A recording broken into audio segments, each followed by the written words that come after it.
But great to have Harry Eccles back on the show again this week from the RCN.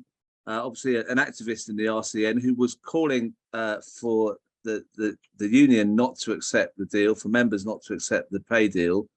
And that was a victory last week of 54% to 46%, famous percentages.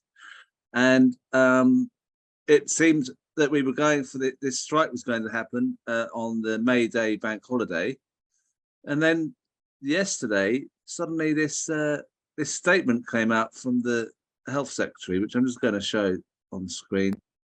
Health and Social Care Secretary Steve Barclay says, following a request from NHS employers, I've regretfully provided notice of my intent to pursue legal action to ask the courts to declare the Royal College of Nursing's upcoming strike action planned for 30 April to 2 May to be unlawful.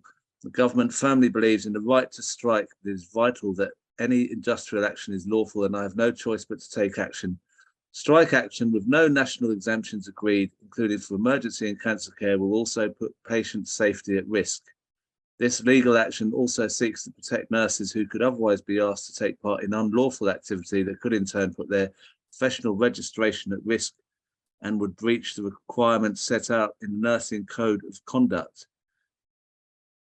A bit legally written there, but looking deeper into it, he's saying that the mandate for the strike was on the 2nd of November, and he's questioning if that covers the 2nd of May. That's the basis of that. It's not written in that statement. Interestingly, it's that statement sounds like it's talking about patient safety and other issues. So it's actually kind of confusing if you don't look into it. I think he's making this action on behalf of patients, not on some legal technicality. So knowing that that's the case, why can't you just have a strike right up until the 2nd of May? What I don't really understand it. What's the situation as you see it? So, I mean, we will be striking. This doesn't change anything. The RCN have been very clear that we have that legal mandate. They're challenging the last 8 hours of the strike, but the RCN are comfortable that it is legally sound given previous precedent. So I think, you said it's quite a misleading statement. I think it's actually quite revealing, because what he's talking about there is wanting to suppress nurses' voices, threatening to, report us to our professional bodies.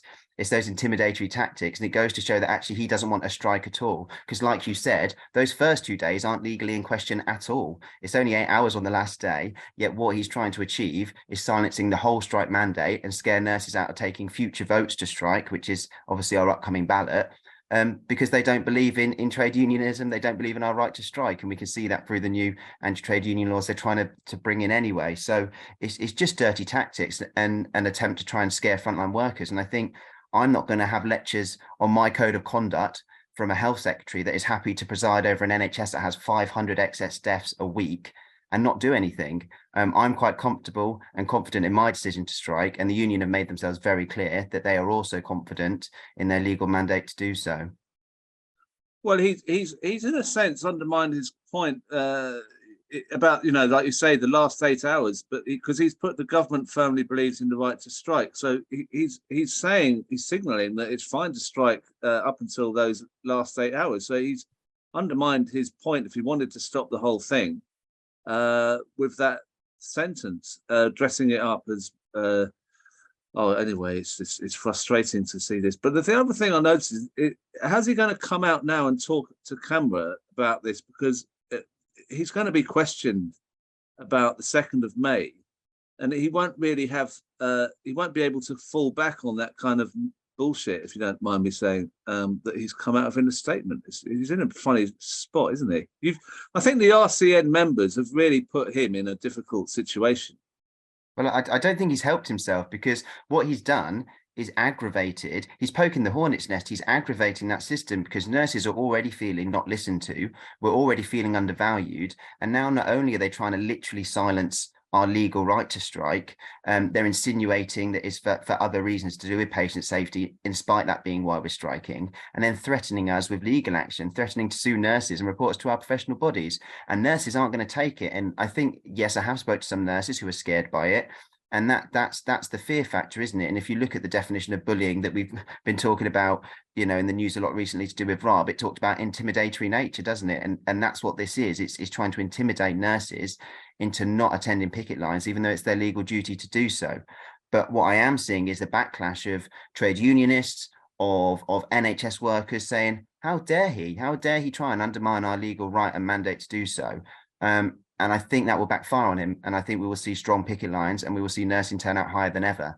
And I've been grateful for the RCN's clarity in their confidence in these strikes. They've made it very clear they would not take their members into an unlawful strike, which I think reassures members that actually we are acting under the full protection of trade union law, and acting as we have been throughout in the best interests of our patients. And I think what we're seeing is a government in desperation. Steve Barclay, fearful of what's going to come ahead as the junior doctors are still striking on strong, as the RCN are going to reballot for another 6 months nationally, meaning we could have every single, you know, eligible nurse in the country out on strike. And he's clearly worried and they're clearly panicking. And I think they're clearly going to make themselves look like idiots. I mean, it looks like the 46% who were not that sure will be more on side now. So he's there was a division between 46 and 54. Now it's probably he's actually unified nurses in the, you know, members of the RCN. Do you think that's the case as well? Definitely. I think every action of we've seen that in the high turnout to reject, every action the government takes to ignore the plight of frontline NHS workers, that more frustrated we get and the more willing to take action. You know, it's almost like we're being politicized by a government refusing to listen. So more people are going, actually, we need to find the ways to raise our voice and do that collectively. I think the other point to make is those that rejected the deal, a lot of them did so pragmatically, and they'll be looking at this going, okay, yeah, I've to accept the deal. Sorry, they'll be going, okay, I accepted it because I need the money, but yeah, I'm voting to strike on. So I think we can't just read too much into those numbers. And I think 61% turnout we had for that ballot.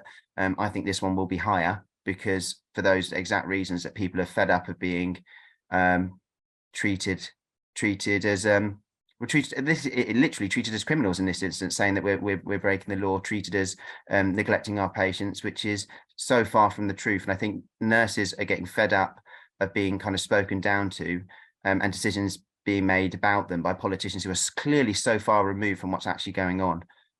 So yeah, I think it will add to that frustration. And I think the union is standing strong and doing a good position at this time of channeling that frustration into, well, let's put that on our ballot.